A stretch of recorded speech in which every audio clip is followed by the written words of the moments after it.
took a few days off work, and then while she was off work, she got sick. So I'm on my own all week. So this week's giveaway announcement, basically the selection of the winners is going to have to wait until next week. I'm sorry about this. And for those of you who don't know me, my name is. Took a few days off work, and then while she was off work, she got sick. So I'm on my own all week. So this week's giveaway announcement, basically the. See, that's what happens when you don't have someone to kind of like remind you what to make sure you've got covered. Okay. Anyway, again, my name is Jackie M, and I am a Malaysian street food specialist, former restaurateur, born in Malaysia, raised in Malaysia, and spent the last 30 plus years here in Sydney, Australia. And before I go on any further, I just want to give a shout out to Lenovo Australia. I use Lenovo IdeaPad Y700, a gaming laptop for my live streams on Twitch, and also Rode microphones for the microphones I use for my live stream. Speaking of which, if you've got any problems hearing me, let me know. And if you've got any questions at all, if you're watching this anywhere else except Twitch, hop over to Twitch, which is www.jackiem.live, Live, and that will take you to my Twitch page. It's got a schedule of like when I broadcast, and also that's where you can engage with me in the chat room, ask me questions and all that sort of stuff. And for those of you on YouTube, right, YouTube is like the most endemic as far as negative comments are concerned. If you're watching this on YouTube and you expect this to be a short and sweet 3-minute video, hop off now. Don't watch this, okay, because this is going to drive you crazy, and your comments are going to basically, you know, are going to be unproductive, okay? YouTube is where I usually get people complain about me talking too much, but that's because people are, you know, don't understand that this is a live broadcast, and if it takes 45 minutes, and usually it takes over an hour in my Twitch broadcast, right? If it takes 45 minutes to cook, I'm not going to stand and stir something for 45 minutes without talking. I'm just going to be talking all the way through, okay? So if you've got problems with English comprehension, because generally the ones who tell me I talk too much are the ones who, you know, don't speak English very well, hop off, go watch someone else's videos, okay? Anyway, today I'm doing Fridays I'm making Fridays to be vegan Fridays, okay? Because I am sharing my content with a vegan food channel online. So today I'm doing what's called Nasi Lemak. Nasi Lemak is basically Malaysia's, what we like to think of as one of the top contenders for Malaysia's national dish, and all it is really is a coconutty rice dish with a few different condiments. I'm not going to try and cover all the condiments today, but you'll see how we go, okay? Yeah. So the main, basically, you know, it's essentially like rice that's cooked with coconut milk, and I've done a regular Nasi Lemak not too long ago on Twitch, but today I'm going to attempt a vegan version. So apart from the coconut rice, the other core ingredient in Nasi Lemak is basically what we call sambal ikan bilis, okay? Sambal ikan bilis. Sambal is kind of like a chili relish. Ikan bilis are basically dried anchovies. So that is what I'm going to try and attempt. First up, I haven't tried this yet. I've researched a few different recipes, right? And let me see, where is my regular dried anchovies? Okay, I'll grab that in a second. Okay, here you go. So these are what my regular Asian dried anchovies look like, right? Okay, if you can see this over here. Okay, I'm just gonna play around with the camera. Okay, so they are basically salted and fishy tasting, and what we usually do before we use it for this particular recipe is that we rinse it with some water, and then pat it dry, and then we deep fry it till it's crispy. So it's salty and it's crispy, and that's what I'm going to try and replicate. And of course, it's got a bit of that fishy flavor, which we are going to kind of like try and replicate it as well, I guess, for this particular attempt at it, okay? So there are a few recipes out there, and you know, I want to show you a few vegan ingredients I picked up today as well. But to replicate that, you see that basically, you know, the dried anchovies, they're like light brown in color. So there are some recipes out there that basically say, get some tofu, freeze it and then slice it really thinly, just kind of like marinate it with a little bit of salt and pepper and then deep fry it, okay? So maybe that might be my backup solution for that. But there's another recipe that's a little bit interesting. And I want to give a shout out to Sunbeam Australia as well, because I'm using some Sunbeam appliances, which they supplied for today's recipe, okay? Another recipe sounds a little bit more involved. And because it's more involved, I'm a little concerned about the time constraints, because it actually says that you do one step today and then you're supposed to let it like dry overnight before you do the next step. But we'll see how we go, okay? Gloves. Where are my gloves? Okay. So to replicate the anchovies, this particular recipe says to use tofu skin, bean curd skin.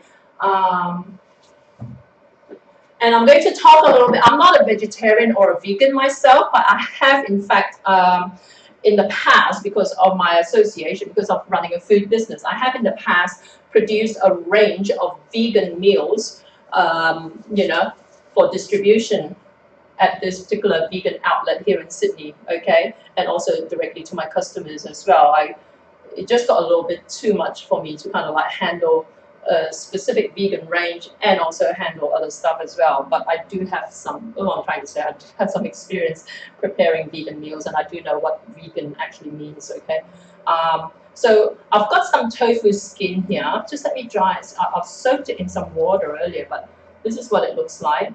And okay, so it's wet and it's sloppy at the moment, and it's all broken up because this, you know, in all honesty, this was like leftover tofu skin from a previous recipe that I would have probably thrown out or thrown into a soup or something like that. But I thought, look, it's a good opportunity, instead of throwing it out, to have a go at making this. Like I said, I don't know if it'll turn out, but essentially what it involves is tofu skin, seaweed sheets, okay? So you've got these seaweed sheets, okay? And it suggests cutting these into strips, right? But I'm not going to open this whole pack, because I actually have some seaweed flakes, which I'm going to use instead. This has been sitting around in my pantry for months, okay? And again, this will be a good opportunity for me to use it up, because I didn't really, it is the kind of like flakes that you sprinkle over your miso soup, right? Like I said, it's been sitting around. And then what you want to do is kind of like stick the seaweed cheese onto this tofu sheet, and then roll it up, steam it, and then you know, like I said, let it dry. We'll see how we go.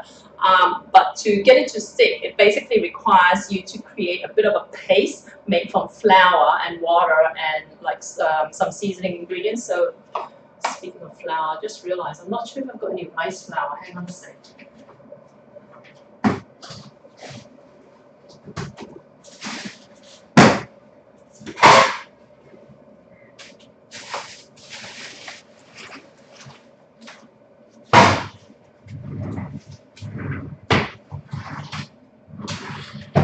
Okay.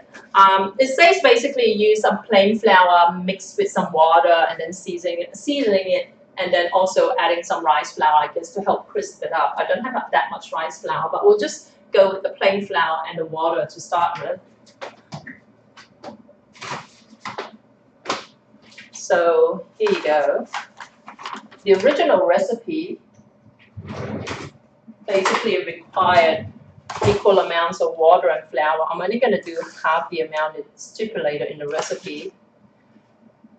And I'll talk a little bit more about the different types of vegetarianism in a bit when I'm standing around stirring, okay? But here you go. So that's 3 tablespoons. I'm going to add 3 tablespoons of water to this. And let's see if I've got the rice flour.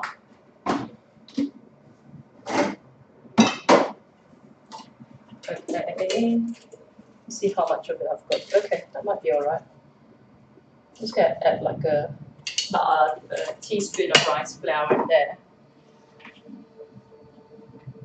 I don't know if this is enough water to, it doesn't seem to me like it would be. I'm just gonna add a little bit more water to this.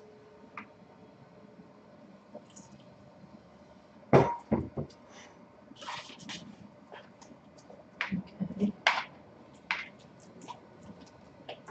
then I'm gonna add some salt and pepper, and then I'm gonna introduce a new ingredient to you guys. Well, I think I might have used it in one of my other recipes, but I'm not sure.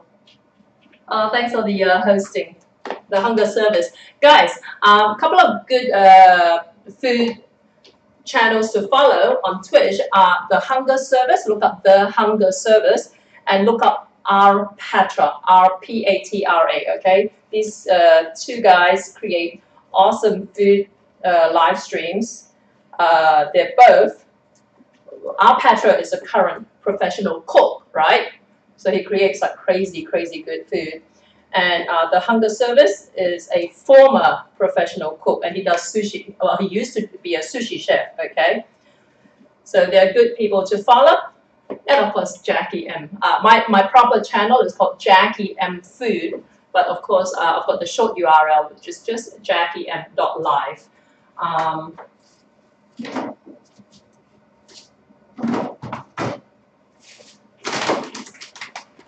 So to replicate the saltiness in this, okay, there's a little bit of flavor in the seaweed already, but I'm gonna add some pepper, just some white pepper into this paste here. And I'm gonna add a bit of salt. Again, if you know my cooking, you know everything is aga, which means guesstimate, so I don't measure anything. I just kind of like glance through some of the recipe online and then kind of like, okay, I've got the basic idea, but hopefully this turns out okay. It probably makes sense for me to follow recipes to the letter if I've never attempted them before, but I'm a little bit lazy. Okay, this ingredient here is called mushroom seasoning, okay? Right, if you can see it. It's, you know, I use that chicken powder a lot. This is basically, if you can imagine, chicken powder, but mushroom instead. It doesn't taste mushroomy for what it's worth, okay? But it basically creates that, that umami flavor in your food. It just looks like this, okay? It's got again, like the chicken powder, it's got a bit of MSG in it. It's got all the seasoning, so it gives your food a more rounded flavor. The original recipe actually suggests using MSG for this particular, well, it says optional MSG, okay? But we Asians are not MSG averse. But instead of MSG, I'm just using that mushroom powder. So I'm mixing this to a paste. I hope this is the right consistency. So I've got the sheets here. And it says to spread the paste on the sheets. There's several layers here, but I'm going to actually, you wouldn't, you know, I'm actually just going to use one layer because otherwise yeah, the bottom layers won't stick together unless you actually stick this paste across all the layers of bean curd sheets, okay? So just spreading this on here.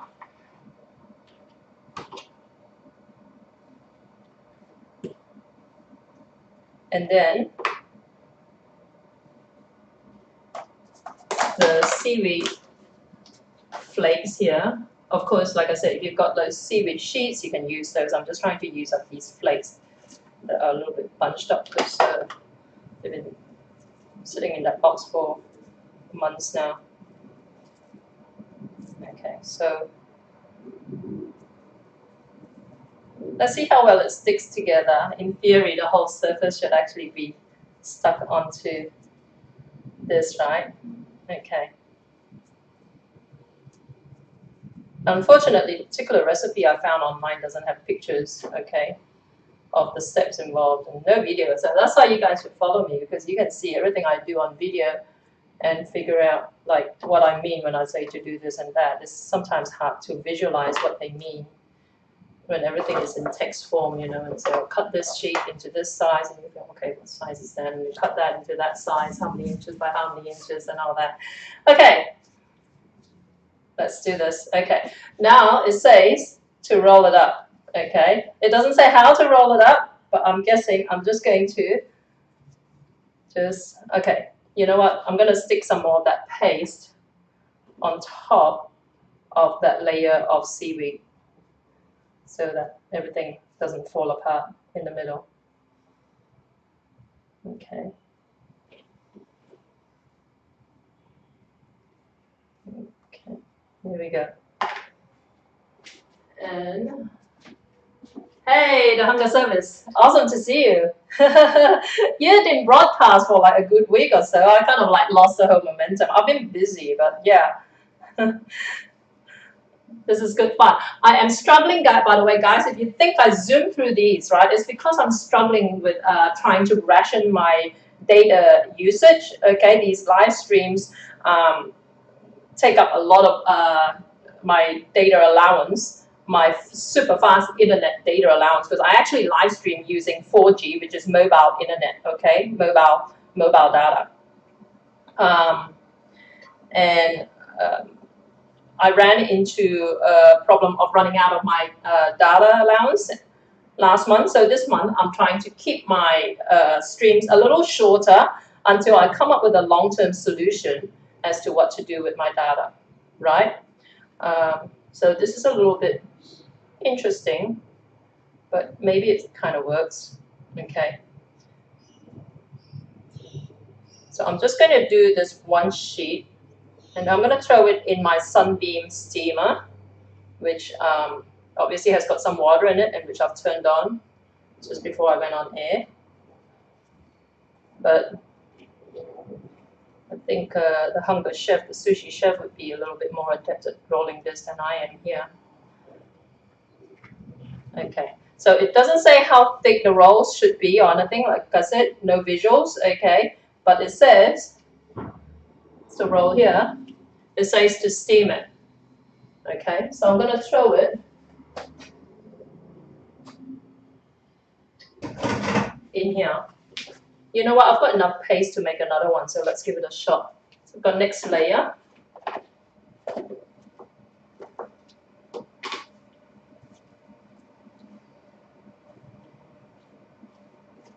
And speaking of vegetarian, right? There are lots and lots of different like types of vegan, vegetarian dieters. Well, I guess dieters not in the sense of weight loss dieting, but people who, you know, subscribe to this kind of lifestyle. Okay, and I know by virtue of the fact that, like I said, I used to produce a range of vegan meals, you know, that were distributed by a popular vegan outlet here in Australia, and it was very popular. But what I found was that the initial response to my vegan meals was that the vegan community was pretty like mind blown with what I could make, right?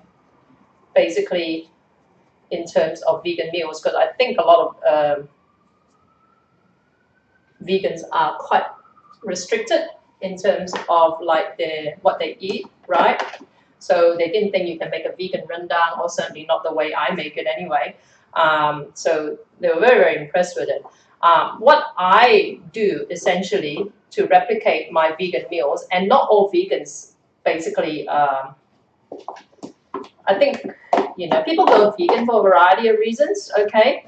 What I did with my vegan meals was that I use a lot of what we call mock meats in Asian, well, in Chinese, okay? Mock meats as in like vegan foodstuff that are made, that are created to taste like meat, but are not, okay? Some vegans have an ethical issue with eating food that tries to replicate meat, okay? Because they say, like, you know, it's kind of like hypocritical, right? If you're trying to be cruelty-free to animals, then why are you trying to eat something that tastes like animal? Okay, so that's the not debate, I'd say, but that's the kind of division within the vegan demographic. Okay, so there are some vegans who just want to eat like vegetables, right? Others are quite happy to eat like what you call, you know, a rendang using fake chicken and fake beef or something like that, okay? And I belong in the latter camp. I'm not even a vegan, for crying out loud, but and I'll tell you why I belong in the latter camp. So hopefully these rolls, okay, I've had to kind of like bend them in half a little bit because obviously they're too long as is to fit into my steamer. So let me get this out of the way. Hopefully these rolls, let me just turn it up a bit, will steam up okay. I'm just going to give this a clean and I will come back.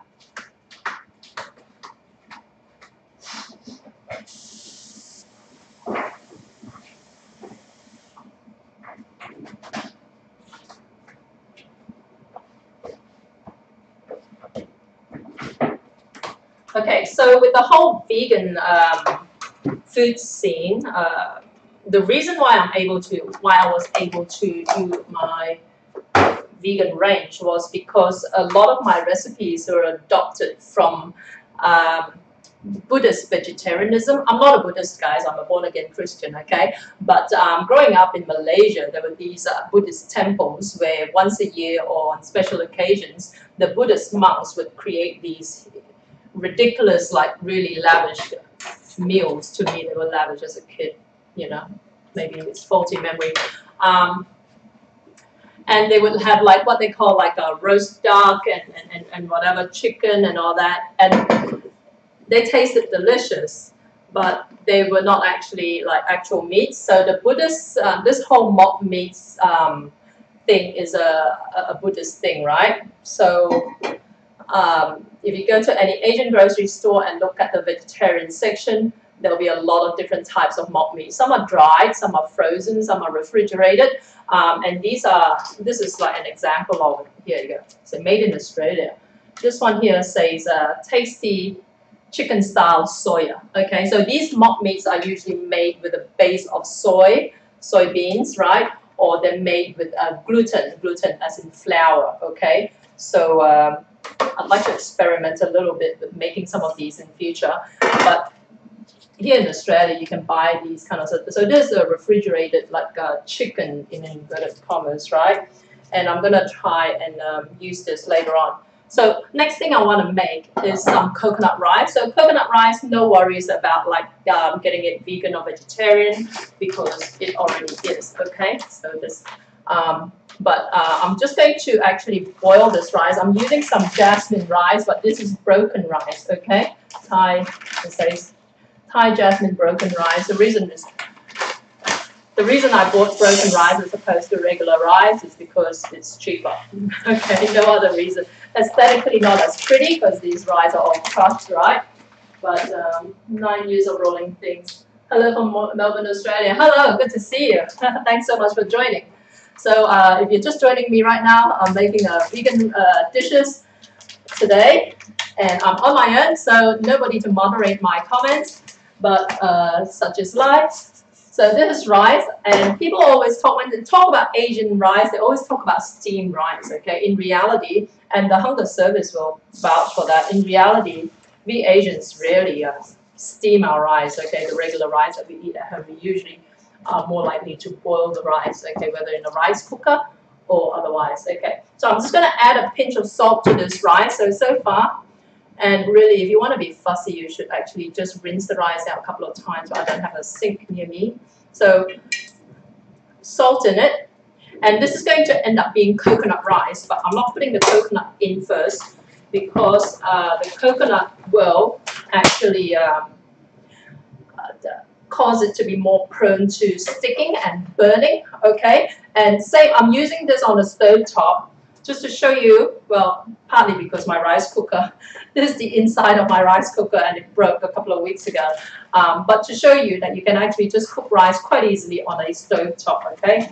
So I've got some pandan leaves. Usually Malaysian coconut rice will have like pandan leaves. These are frozen pandan leaves, and I'm just going to tie them into a knot, and I'm going to bury them into in the rice. And then I'm going to cover it and cook it. Now, the way you cook rice, this is how I cook rice. The way you would cook rice is you would want double the amount of water. Well, you know, we use the hand measurement thing. I've talked about this at length before, but like, you know, no matter how much rice you're cooking, Mom always taught us, like, use your hand to measure, okay, up to the, you know, up to like your finger, kind of like, you know, where just over here, okay? So you stick your hand on the surface of the rice and you measure the water up to here, okay? And it always turns out. I'm putting a little less water in here because ultimately I'm going to be adding some coconut cream to it. But usually what you would do, water, rice, cover it, and crank up your stove to the maximum heat, okay? And then once it starts boiling, you turn it down to the lowest heat setting, right?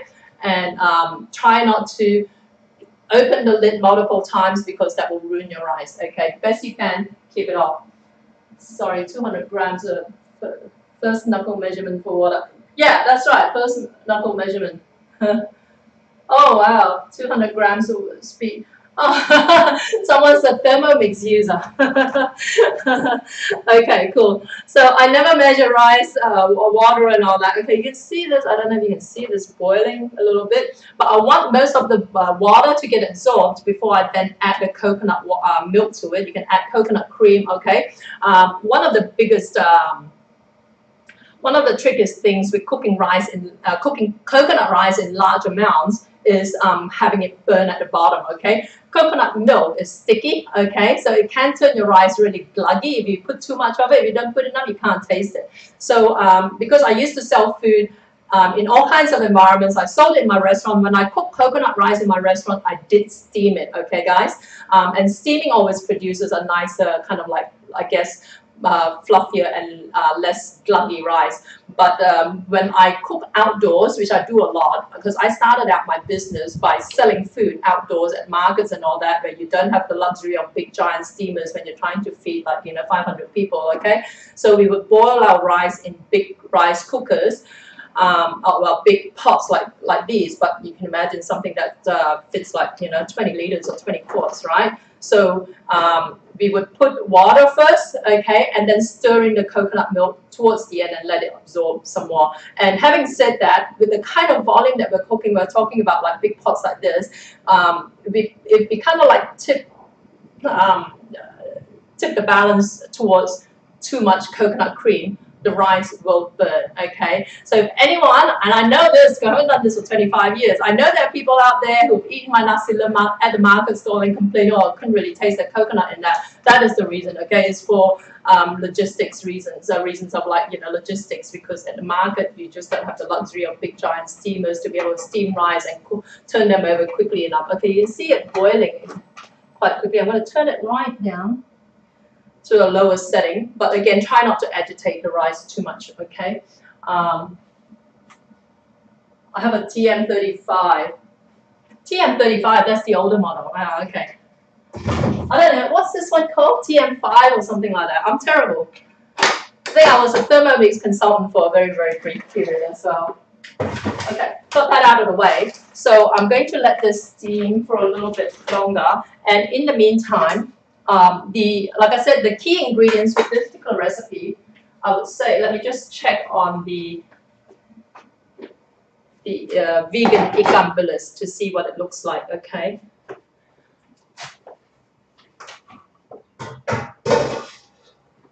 Okay, so these are the steamed, basically bean curd sheets plus seaweed, okay? Held together by, look, it's basically glorified starch, right? It's just to get it to stick together, we just basically made a paste of flour plus water plus some rice flour as well. Oh, okay. So the idea with this, according to the recipe, is that you let this dry overnight and then you cut it into it says to cut it into the shape of anchovies, okay? So that's going to be interesting in itself. It doesn't say cut it lengthwise or at an angle or whatever, but we'll see how we go anyway. Put this away. So the rice here is not nearly ready for me to add the coconut cream into. And also, by the way, the pandan leaf, if you don't have it, leave it out, not to stress too much about it. Pandan I like to describe as Asian vanilla, so it's kind of like, if you're baking sponge cake, you don't have the vanilla essence, it's not that big a deal, okay? Let me get the cutting board. push this over there. Okay. TM5, oh, the same one as you. Ah, cool, yeah. They're pretty good, huh? My biggest problem about these cookers is that they only go up to 120 degrees in temperature, okay, which means that you can't really brown your anything well enough as well as I would like. Look, I've got some eggplant here, which I'm thinking I can use to make a curry with, okay? So Nasi Lemak in its most basic form is the coconut rice plus some slices of cucumber, some sprinkling of peanuts, right? And usually an egg, but obviously vegan, no egg, right? So I'm gonna skip the egg, and basically the ikan bilis sambal, the dried anchovy sambal, okay? So and then if you want to be fancy, right, you can then have curries with it, okay? So I'm gonna let's see how we go for time, but I might make a couple of curries to go into, or maybe at least one anyway. So I've got an eggplant, and I'm going to basically maybe make an eggplant curry. But what I want to do first is actually fry up the eggplant, okay? This eggplant is a little bit wrinkly because it's been sitting in my pantry for also a couple of weeks, I think. And if anyone here is based in Australia, well, in Sydney, or have got any plans to come to Sydney, let me know if you want to join me in one of these broadcasts. I have a feeling that my Wednesday Australia time broadcasts, I might have to reschedule them because I'm struggling. On Wednesdays, Noah, my Down syndrome son, is here with me, and he can be a little bit impatient, okay? So I find that a little bit of a struggle. I may have to reschedule. I have to think, but of course, then it begs the question when I reschedule it too. So I have to think about it. Okay, you see this? This is nearly dried up. Okay, now I'm going to add the coconut cream over. I'm not going to stir it in yet.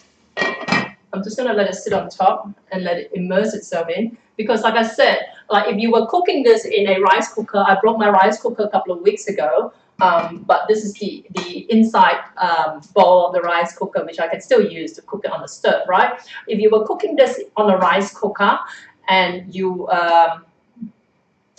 were cooking coconut rice, because rice cookers are pre-programmed to turn off automatically at a certain time, you will find if you are cooking coconut rice that the pre-programmed timer basically will not be a long enough time for the coconut rice to cook through properly, okay? So usually it'll bump up automatically, and then you check the rice and you'll find that there's still parts of it not cooked, and then you'll let it cool down a bit, or you fold. Basically, you know, because the on-off switch has a safety feature that prevents it from being pressed down again. You just basically have to press it down again, or let it cool down a bit and press it down again and let it cook through another cooking cycle. Okay, so coconut rice do take a little bit longer to cook than regular rice. And like I said, you know, when my mom used to do this, she actually used to put the coconut milk in there at the same time. But what I just tend to find from my personal experience doing this as a business, that it kind of is easier if I put a coconut cream later, or coconut milk later, after it's absorbed the water, because otherwise it basically helps alleviate it from sticking too much, okay? I think I'll remember that one for future descriptions. For pandan. Oh yeah, I know, right? Pandan, Asian vanilla. I promise I should have trademarked that saying, because I have been saying that for 25 years. And then of late, actually, some white guy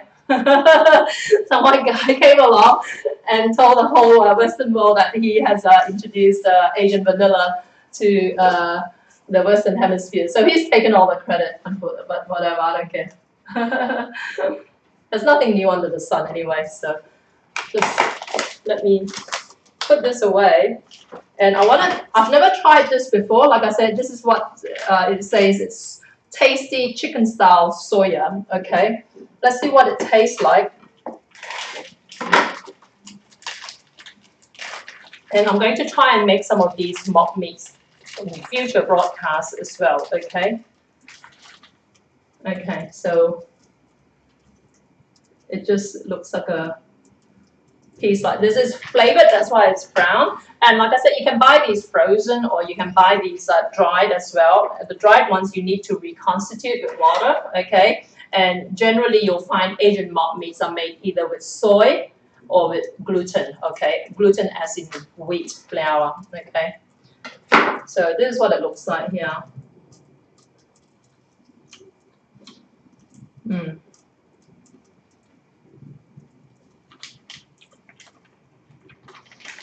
Okay. It tastes like rubber. When I used to make my range of frozen vegan meals, I used to actually, most of the time, I bought either the frozen ones or the dried ones that are reconstituted with water, because they tend to puff up, and also they absorb the flavors of the curry better. This one has a very smooth surface, if you can see. Okay, so I think it may not be as effective in absorbing the flavors of the curry. But so, I mean, okay. I'm going to stir the coconut cream in now. And it does burn quite easily. You can use coconut milk if you want. And the other thing you can use, if you want to prevent the sticking, you can use coconut milk powder, okay, which is available also at Asian grocery stores, and in fact more commonly at Indian grocery stores, okay. Okay, so I'm stirring this in. The thicker the coconut cream, the easier it is to kind of like get burnt. Okay, so just be very, very careful. But like I said, turn down the heat to the lowest possible setting and let it just slowly soak in the flavor and at the same time cook through as well. But like I said, don't open the lid and check it like 50 times, okay, because your rice will never cook like that. Let me push this out of the way. And I'm thinking of using that.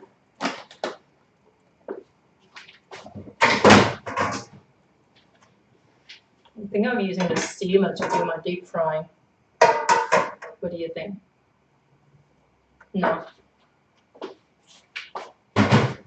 I'm going to move the rice to my stove up the back so that I can free up the stove to fry up the eggplant and the other stuff. So give me a sec.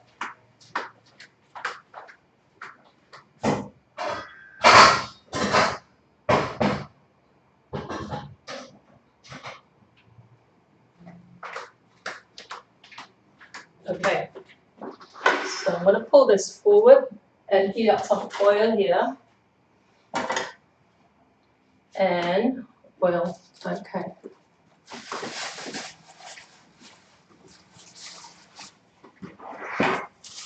And like I was saying, I've got some giveaways this week, but it will have to be stretched into next week. But basically, I'm going to get my assistant, Cyan, when she comes back, because she's off sick at the moment, I'm going to get her to pick a couple of questions, because over the course of the week across my free broadcasts, there'll be people who ask questions. They don't have to be food related. They don't have to be related to that particular recipe or anything like that. But I'll get her to pick two questioners, and we'll send out a set of two boxes of Malaysian curry paste to them. Okay, and good luck. So we'll have to be able to contact you one way or another. So I'm still trying to figure out how to do that. So I'm going to heat up the oil. I've got the eggplant. Let me just move this out of the way.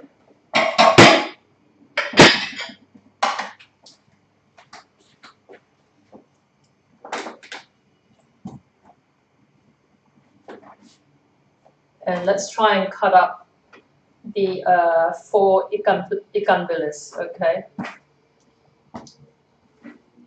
And see if it works.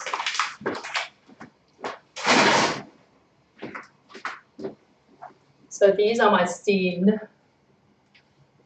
ikan bilis, and it says to cut it into the shape of the dried anchovies. So obviously, I've just cut this at an angle, and it looks like an oyster, really. But let's see if I can cut it thinner. And then when I deep fry it, let's see what happens. Okay, I hope it doesn't fall apart.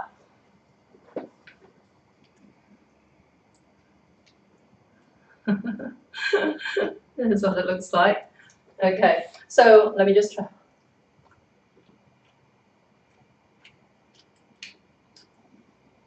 Okay. It tastes a little bit, I can taste a lot of the beancurd sheet flavor in it, okay? But maybe after it's deep fried, it'll be okay. So these are meant to replicate the crispy dried anchovy that goes into a Malaysian Nasi Lemak, okay? This is the dried anchovy, the original, and this is what the tofu / seafood sheet version looks like. It's not bad, right? At least it's got the right shade. But yeah, I'm a little concerned that it might start falling apart because I didn't spread the paste across it that comprehensively.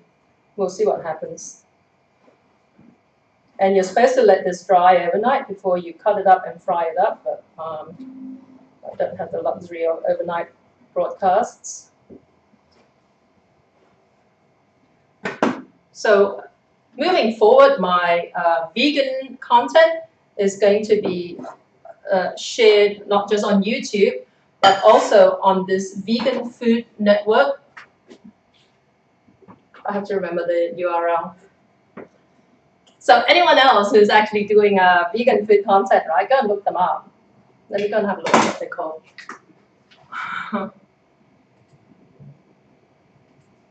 Vegan.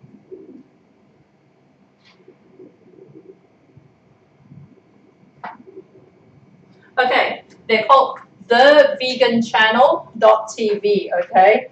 So anyone who creates vegan content, go and get in touch with them. They got in touch with me and asked, well, would be interested, okay? But they are a new channel. So if you create any vegan content, go and talk to them.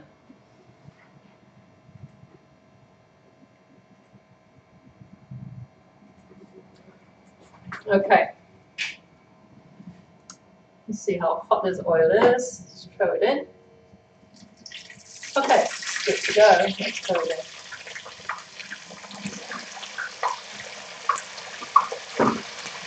I suspected it's kind of like spreading out a little bit, but maybe once it's in the sambal, it'll be okay. Okay.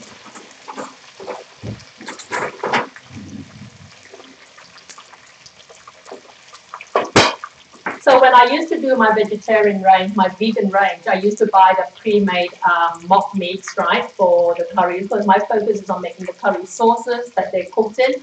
But this time around with this series, this Friday series on vegan cooking, I'm going to actually at some point attempt to make the mock meats myself. So anyone who knows anyone who's a vegan, get them to tune in. Don't forget JackieM.live. And oh yeah, by the way, because my assistant has been sick this week, I'm very behind with my recipes at JackieM.com.au. So all my recipes go to JackieM.com.au for Australia.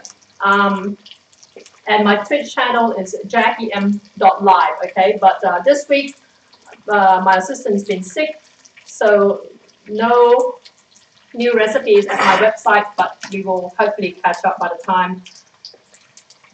by next week, okay? So how does this look? This looks like basically strings of crispy beancurd sheet.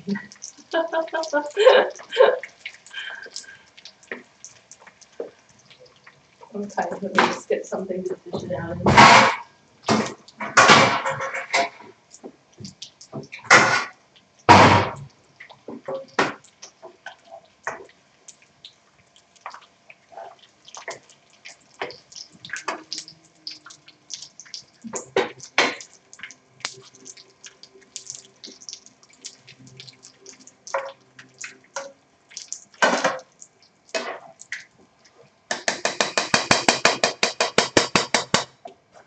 I'm trying to think if I should maybe cut it a different way, because the way they're cut up now, they look like dried oysters to me.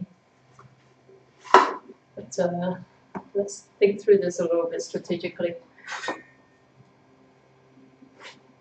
Okay, so this next lot, I'm going to cut into lengths like this. And then I worry about it splitting apart, but let's then cut it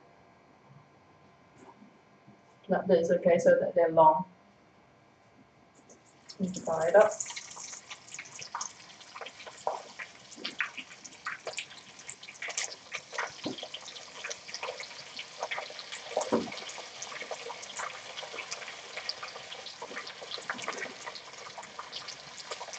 That's probably more like it, actually.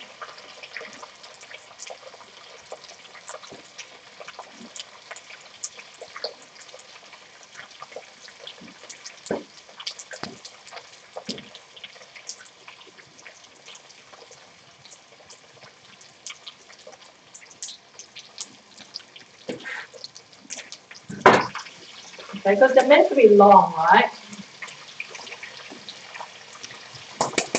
So cutting it lengthwise probably makes more sense.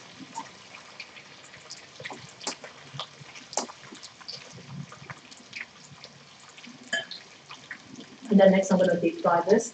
Now the achar, which is the vegetable pickle, I have actually done a live broadcast of making the achar in the past, in the not too distant past.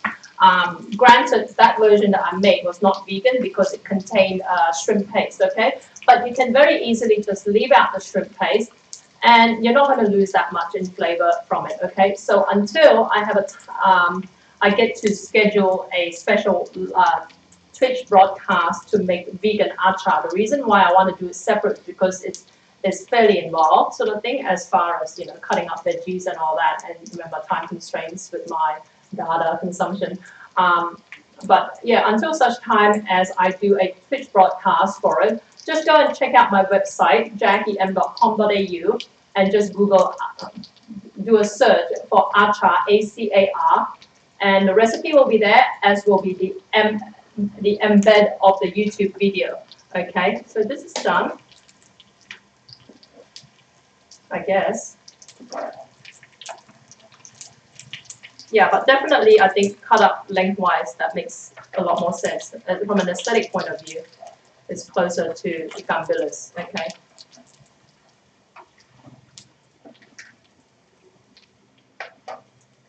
Okay, so there you go.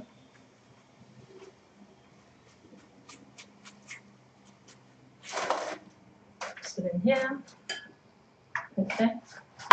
Now I'm going to fry up the eggplant.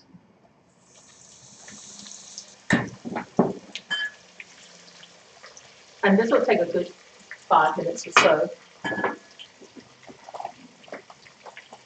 And with a bean curd, this one says spicy bean curd, and it's quite a thin sheet as well. So like I said, there are recipes out there as far as the ikan bilis is concerned that recommends slicing these bean curds into thin strips and then marinating, like sprinkling with salt and pepper and whatever, and then deep frying it that way as well. So yeah, maybe you can try that as well.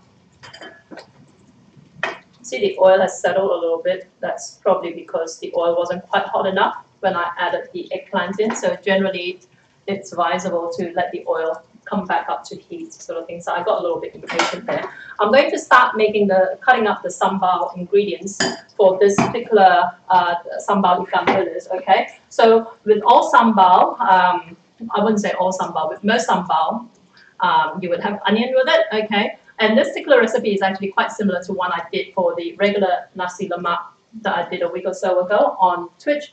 But again, no shrimp paste. But I'm going to throw the onion in.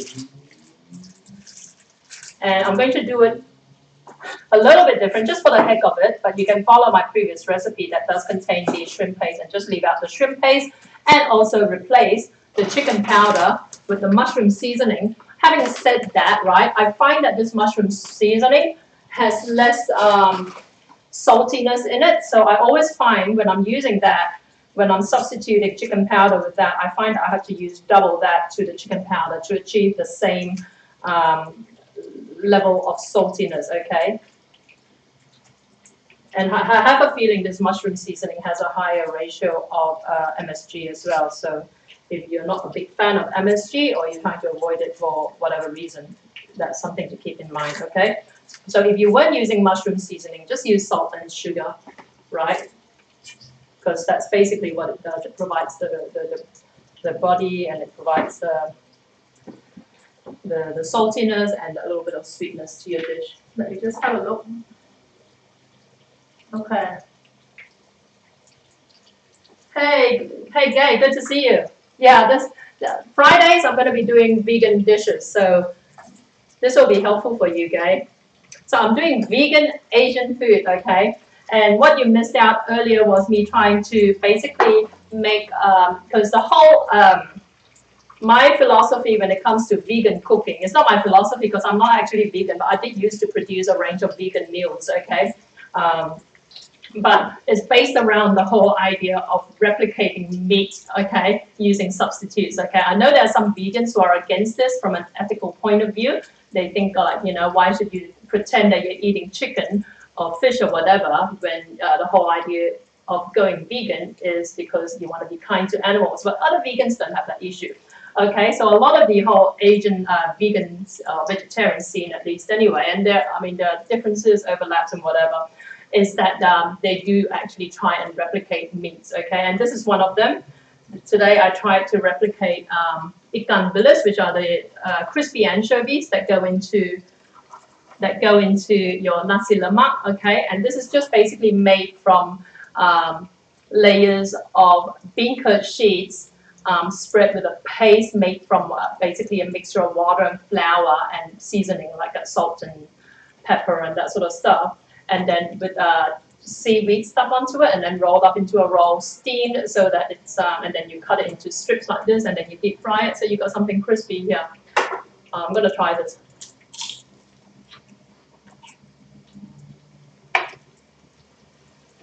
Okay, it's quite flavoursome. I could have probably put more salt in it because dried anchovy is naturally quite salty. But that aside, it's crispy, and the seaweed adds that nice flavor to it. There are other recipes that recommend replacing your ikan bilis with just strips of tofu that you deep fry, so you can do that as well. So were we to do that, I would just cut up like these tofu into thin strips and then deep frying it, because what you're trying to achieve is that crunchy, salty texture that goes with ikan bilis, okay? So, chilies.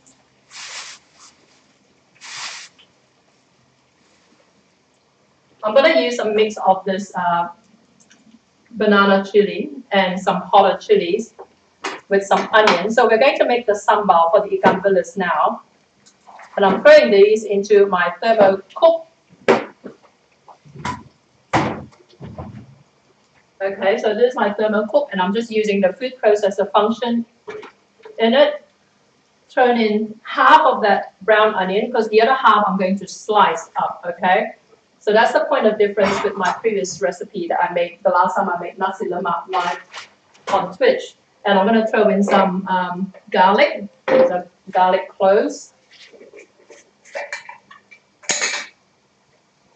So it's about 3 or 4.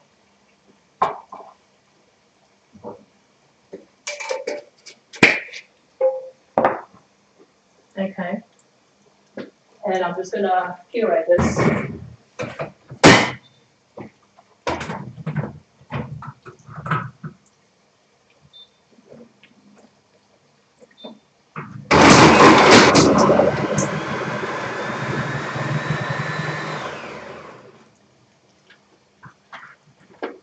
So this is just onion, garlic, and chili. Those form the base of a lot of like curries and a lot of like sambals and all that, okay? To that, I'm going to add some lemongrass. I've got pre-minced lemongrass I'm going to throw into this dish.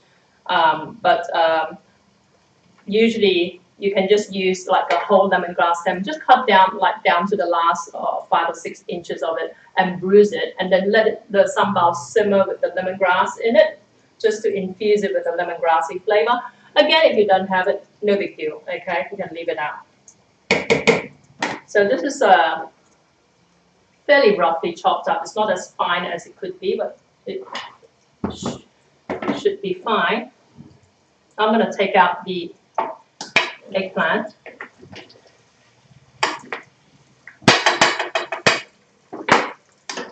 Oh, I forgot to put the chilies in. I'm going to blend this again with the chilies. Hang on.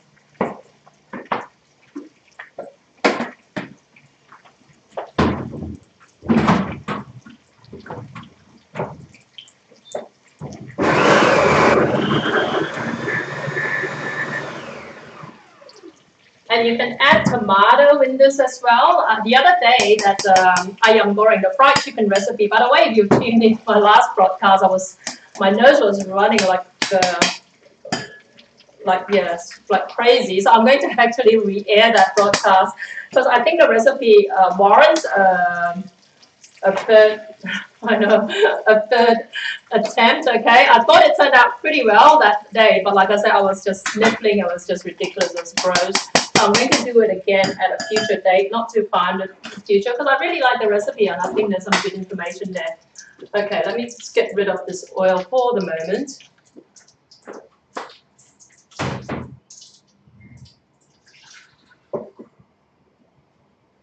And I'm going to throw in this onion mix here. And I'm going to add more oil to it once some of the liquid has evaporated, okay? You can see just from the leftover oil that it sizzles a lot. Usually when you're cooking curries, and that's the beauty of using a thermo cook or a thermo mix, is that like you prevent a lot of the spitting and splashing, but that's one of my least favorite things about cooking Asian curries and Asian sambals, okay, because of all the spitting when you fry this in the oil. And it just makes a big mess of your kitchen. Whereas if you were cooking this in a jug, okay, like that, and leave the lid open, okay, yeah, it does a good job of it, and it keeps your kitchen clean, okay. I'm doing it this here because obviously it's not very interesting to watch that spin in the corner. They sound crispy. They are. Actually, I'm quite impressed with them. I mean, from a visual perspective, they probably could have been cut a little bit thinner into smaller chunks, but it doesn't matter.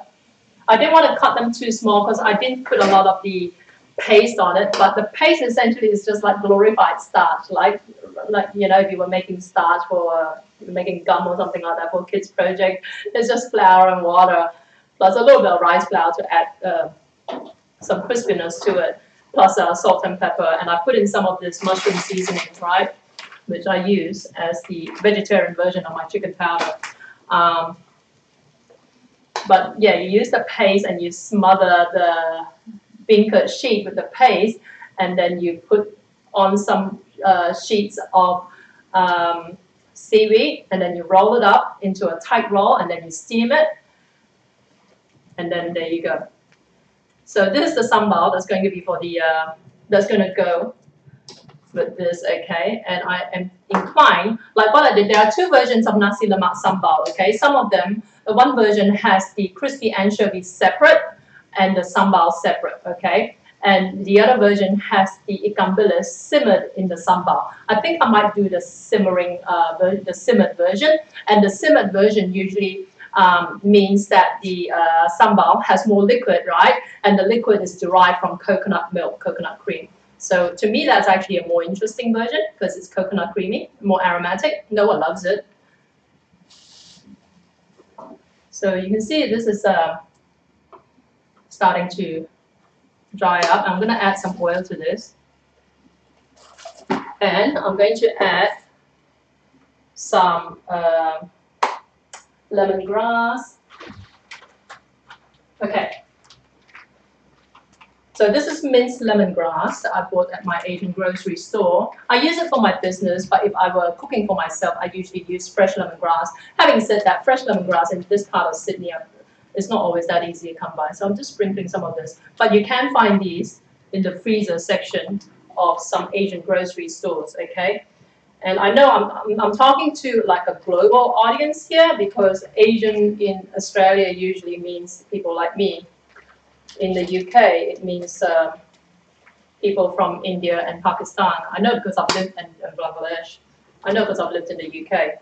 But so to us, when I say Asian grocery store, I'm thinking of grocery stores run by people of my skin color. When I talk about Indian grocery stores, I mean ones run by Pakistanis and Nepalese and Indians and all that. Okay, guys. So that's the point of difference. And they do sell different things. Okay, there are overlaps, but there are some differences. Yeah, speaking of overlaps with Buddhist vegetarian, right? Buddhist vegetarian don't eat anything derived from animals, but they also don't eat what they call fitted vegetables. Okay, they don't eat garlic, they don't eat onion, they don't eat shallots, and a lot of those sort of stuff. Okay, so my my vegan stuff basically straddles Buddhist vegetarian food and what Westerners know as vegan food, okay? So I do use onion, I do use garlic and all that sort of stuff. But I also use Buddhist techniques of using mock meats. Mock as in M-O-C-K, as in fake meats, okay?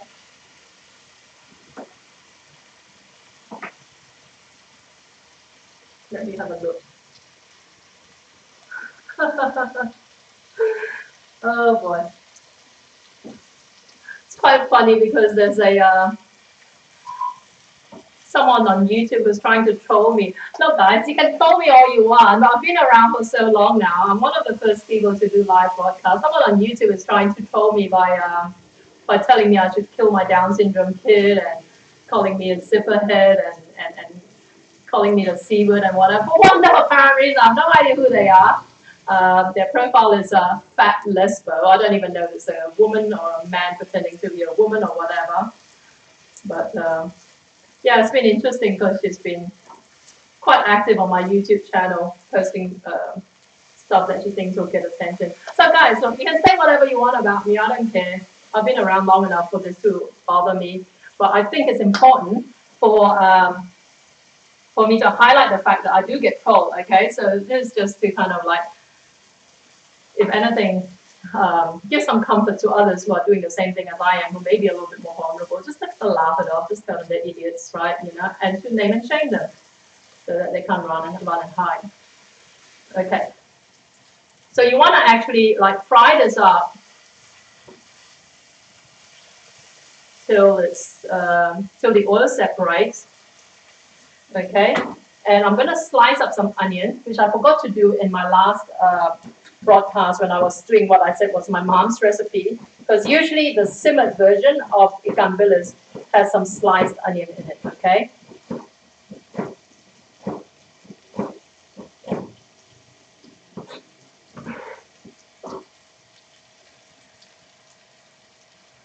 It's just, I mean, a personal preference thing.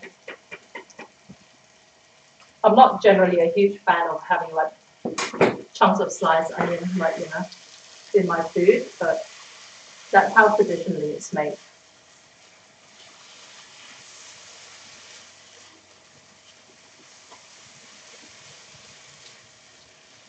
And I'm going to add the mushroom seasoning in here. And of course, there are other vegetarian seasonings. I've tried other brands before. There's a Vegeta, V-E-G-E-T-A, that I've tried before. The reason why I use this one is I find that it basically is quite, I wouldn't say flavor neutral, but it doesn't kind of like change the flavor of your dish too much. Some other ones can be quite peppery and or quite strong flavored for one, you know, whatever it is. So that's why I like using this one. Bit of salt and sugar.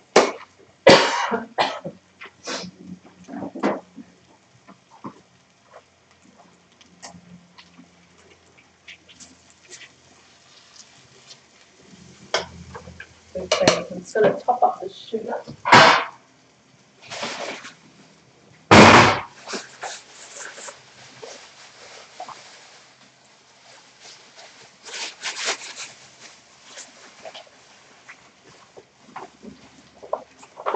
And with the ikan bilis sambal, usually you do use a fair bit of sugar. And again, like I said, there are lots and lots of different types of vegetarians and vegans out there. Apparently, there are some that object to using white sugar by virtue of the fact that some white sugar is processed using animal products. I don't know.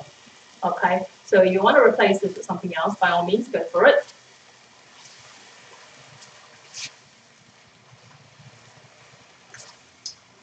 Okay, this is quite spicy.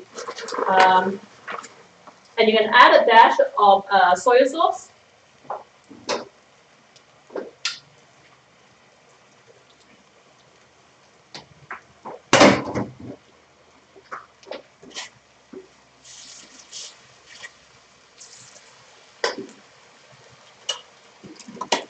And you can add some tamarind juice if you want. Let's do this. So the tamarind juice just adds a hint of sourness to this, just to give it that sort of like a sweet and sour undertone, right? But you can leave it out, or you can just use a couple of squirts of lemon juice if you want. Okay, let's just put a spoonful of tamarind juice here, and this one is tamarind concentrate. You'll see me use this quite regularly. Here you go. What did I say? A lot of these don't even have English writing. Okay, tamarind pulp concentrate here. Okay, in very, very fine print. You can buy tamarind pulp yourself, and Gay does that. Gay was saying the other day. You can use tamarind pulp and then simmer it with some hot water, with some water, till the pulp kind of like falls apart, and then you strain it through a strainer, and that will produce something similar to this. Okay, this is a fairly like a diluted tamarind concentrate. Okay, different brands have different levels. So you can see that you get into a horrible consistency. There are other brands that are more like a paste that you have to spoon out. Okay, so depending on the concentration, you have to basically adapt your recipe as to how much you use. So taste test this first before you use it. Okay, coconut cream. In this goes.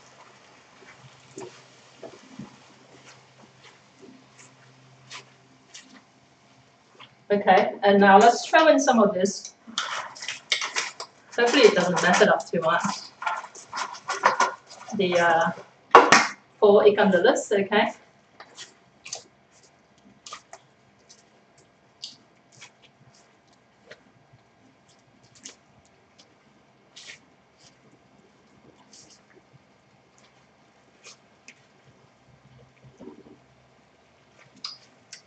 Okay, this tastes fantastic, guys. Turn it off. Let me just taste test it. Okay, it's just about perfect. I'm just gonna serve it up. And then I want to make a curry. I want to make a curry, and I'm going to use the eggplant in lieu of meat, okay? Because that mock chicken I bought, like I said, it just doesn't seem like it's suitable for a curry dish because it's the surface is too smooth, so it's not going to absorb a lot of the curry flavor.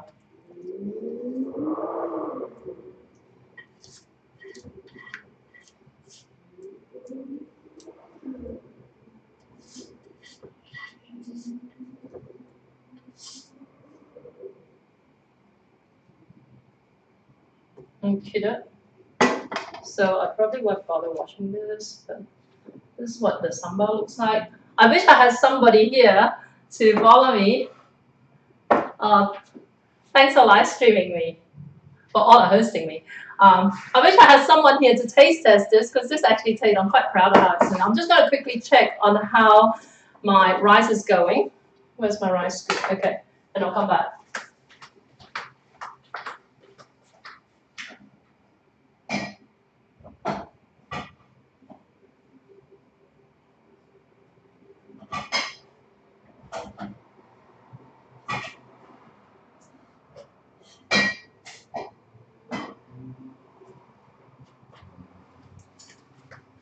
Okay, so the rice is done. And if you were wondering what I did with the rice, I just basically put it on the electric stove and just had it on the lowest, absolute lowest setting and cooked it there for as long, however long it took me earlier. Okay, however long ago I did it. So let's do a curry. Very, very simple. And I've got a couple of curry powders to show you, first of all. Okay, this is going to weird some people out because especially if you're vegan and you're hardcore vegan, because this says meat curry powder, okay? But this, by meat curry powder, it doesn't mean it contains any meat, okay? It just means that it's suitable for cooking meat curries with. But it's delicious, so if you don't have a problem with the word meat, buy it. It'll make a huge difference to your curry. And here's another one. It says rendang spices, and that will give you a richer rendang curry sort of thing. Okay, so if you're new to Malaysian cooking and Malaysian curries, okay, let me just get some more onion.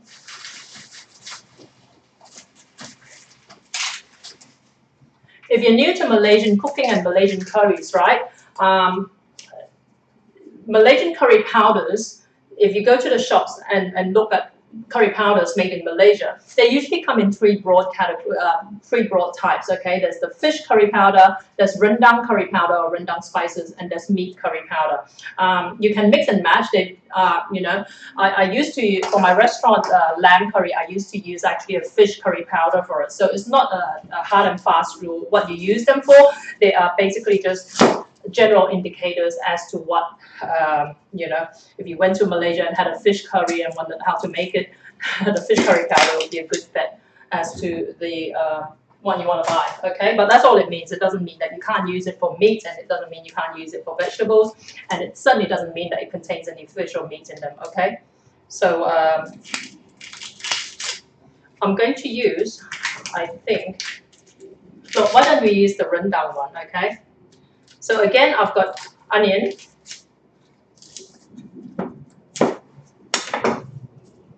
Okay, so I'm just going to use 3/4 of an onion because I've got some left over from the slices that I used earlier. Throw it back in here. 3/4 of an onion, garlic. I want, where's my garlic? Okay. So I'm throwing the rest of my garlic in here. And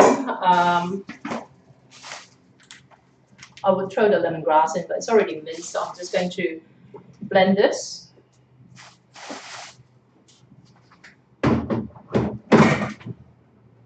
And if you want to spice your curry or you want to add some color to it, you can add like chili as well, okay? But I'm going to leave it out.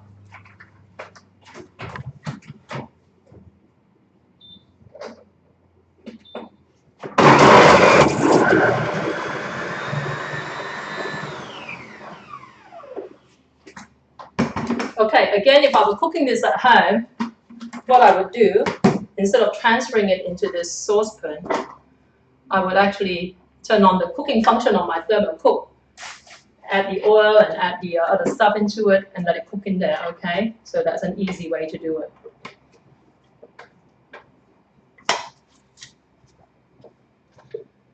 And if ever anyone is interested in a thermocook, there's an affiliate link on my Twitch page, which is jackiem.live. You see a panel that says thermocook. You click on it, that will take you to the page of the people who distribute this product here in Australia. And if you order one and you don't return it, I'll get a small commission towards it, okay? That is my only association with the brand. And if you own thermocook, you can actually set up your own affiliate link as well. So yay, and everyone else, something to keep in mind. Okay, so onion and garlic, adding some lemongrass to this. Okay, I like quite a bit of lemongrass. Here you go. And I'm gonna add that pack of rendang spice mix. These are little sample packs that were sent to me a while back, actually. Okay, so usually if you were making Malaysian curry, I would suggest that you either drench the meat that you're using with the curry powder, or you mix it in with the onion mixture, okay, which is what I'm doing here. And how much you use is kind of like to some extent, is a personal preference thing. I tend to find that Indians like to use more curry powder. So eating fish curry at a restaurant run by Indians, you'll find that the flavor is more intense, and sometimes you get a little bit of gritty curry powdery texture, right? Whereas the Chinese like to be more light-handed with their curry, so you know it's almost fairly subtle. Okay, the Malays probably split the difference. So yeah, I generally find as a rule of thumb that the red meats can take more curry powder, okay, because they cook longer and you simmer it longer as well, and the flavors get infused into it. Whereas the chicken and fish, you want to be a little bit more light-handed with the curry powder. But yeah, it's just like I said, you know, if I were cooking chicken curry, I would drench the curry powder. I would drench the chicken with the curry powder, give it a light tap, right? And then, you know, if I was doing beef curry, beef rendang or something, I'd use more of it. But it's a little bit of a trial and error. Generally, as a rule of thumb, I tell people like about two tablespoons of curry powder for 1 kilo of meat. It's about right. Okay, so I'm going to add some oil into this. And you want to fry this up.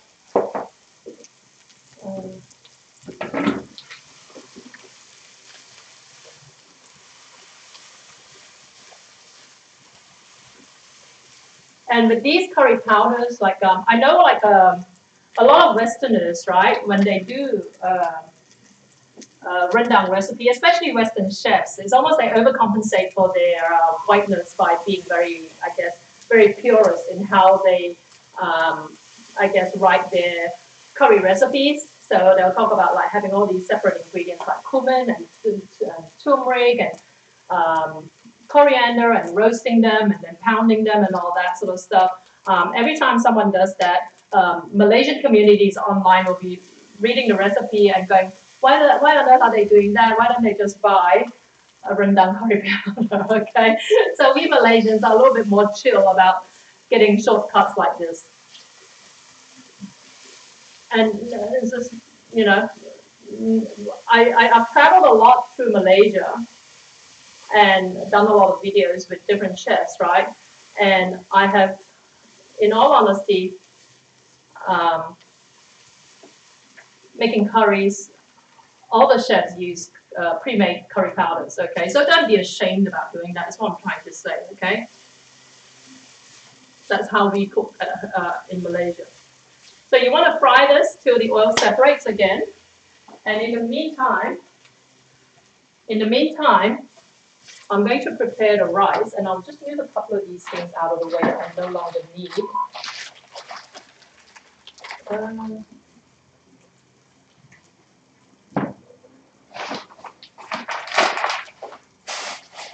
Just to clear out some space.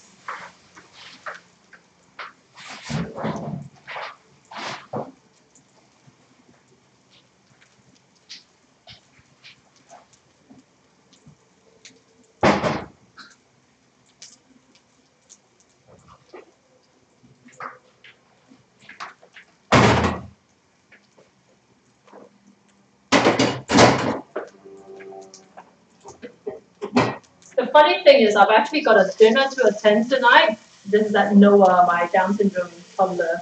Is at his preschool, at his childcare actually. And we're all asked to bring a dish. And I was thinking, I could just bring this, except that they want finger foods, which is a bit unfortunate. It means that I have to go out and buy something finger foody-ish that they can use. But otherwise, this would be perfect, because I'm not technically a vegetarian at all. So this would have solved my problem about what to do with all this food at the end of it. I think Noah's probably going to end up eating most of it.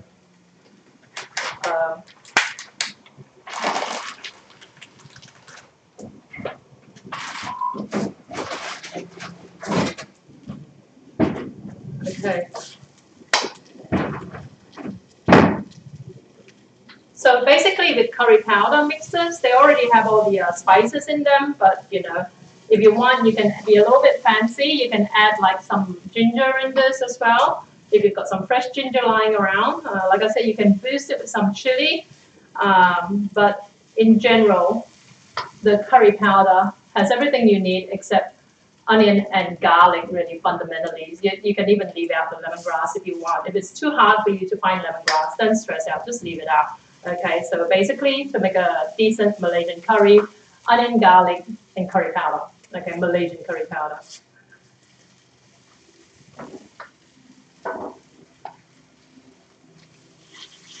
Let's toss the eggplant in.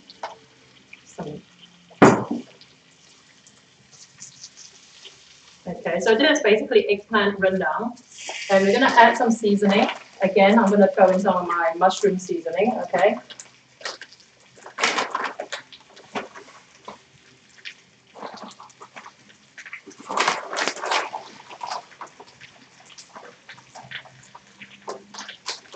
And I'm going to add a pinch of sugar to this, optional again.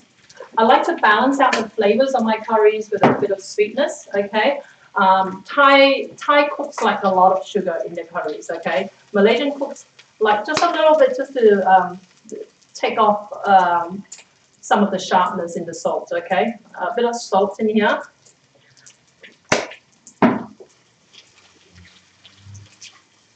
And Indian cooks generally don't like the thought of any sugar hitting their curry at all.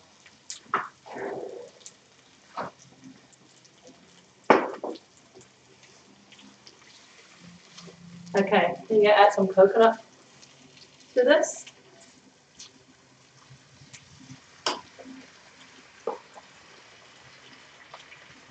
And to me, coconut milk just kind of like makes everything taste much, much nicer. But of course, you can leave it out as well.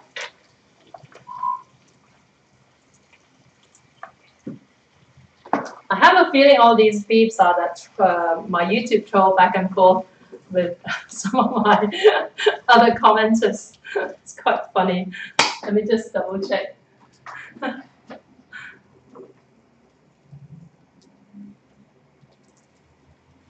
Okay, that does not make sense. Anyway, let me just taste test this.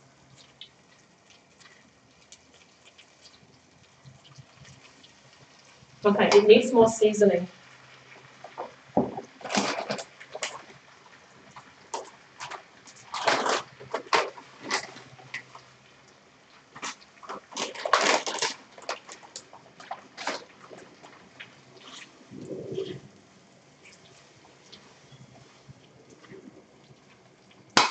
And probably a bit more salt as well.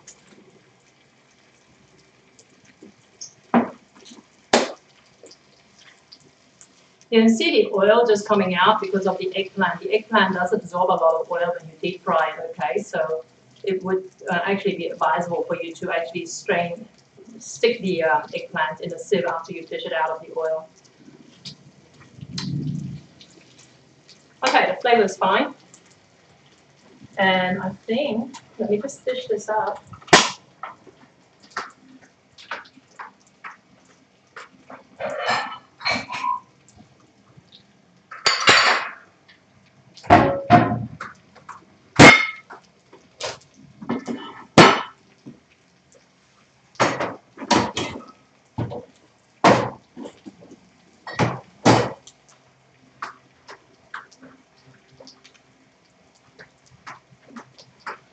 Now I'm rushing this through because I'm really annoyed about an email I just got about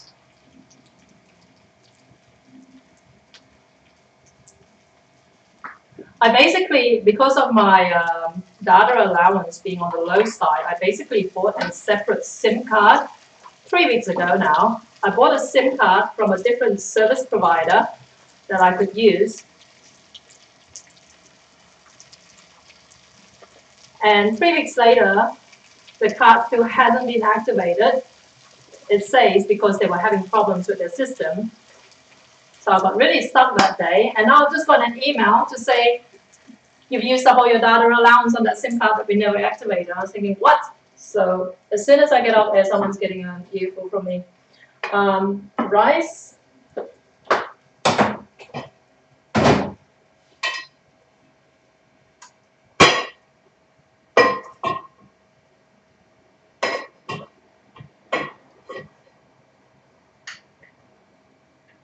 I'm not going to get a full bowl of rice, but this is what we used to do back in my restaurant, is just mold the rice inside a bowl and then tip it over. And I want to grab some cucumber and slice it up.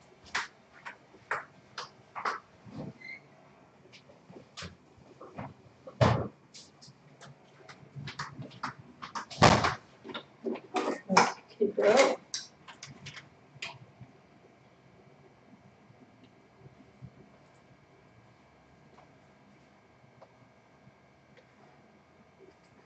Okay.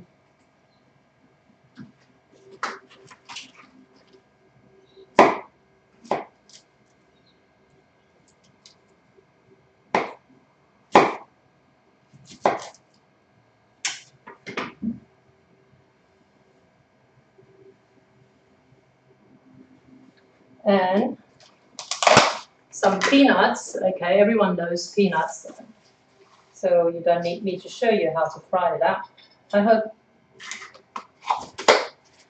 And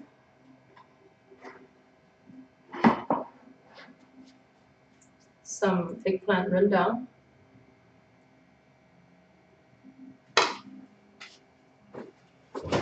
And some sambal.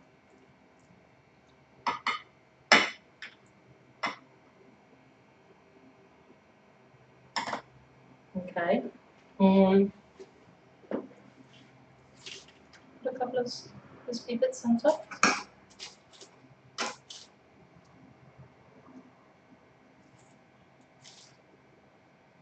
Okay. Looks like half a plate. Okay, there you go. It's my vegan nasi lemak, guys. So no egg, usually there'll be an egg. And I mean, the achar, which is the Malaysian vegetable pickle, in fact, is not a must-have on a nasi lemak, which is part of the reason why I omitted it. And the other reason was because I've just done a video on that recently. So go check out my YouTube channel, youtube.com/Jackie M, just as achar, okay? Or go to my website, jackiem.com.au, that teaches you how to do achar. I'll do it again another time and make it a proper vegan version. So if you want a vegan version of an achar, just go to my website, look up the achar recipe, and just omit the shrimp paste that's in there, okay, and that will make it vegan. So there you go. Nasi lemak with the eggplant rendang, some cucumber slices, some peanuts, and the sambal, which is the, I think, you know, what really makes this dish, okay, and some coconut rice. There you go. Okay, guys, like I said, go to jackiem.com.au for the recipe. We are running behind because my assistant's been sick and been off all week, but hopefully we'll be able to catch up by next week. And I will see you. Next broadcast is Australian time, Monday, 12:30 p.m. and US time, Monday, 12:30 p.m. Australian Eastern Standard Time, and Sunday, 8:30 p.m. US Eastern Standard Time. Okay, guys. Thank you so much. Great to have your company, and thanks again. I'll see you later. Ciao.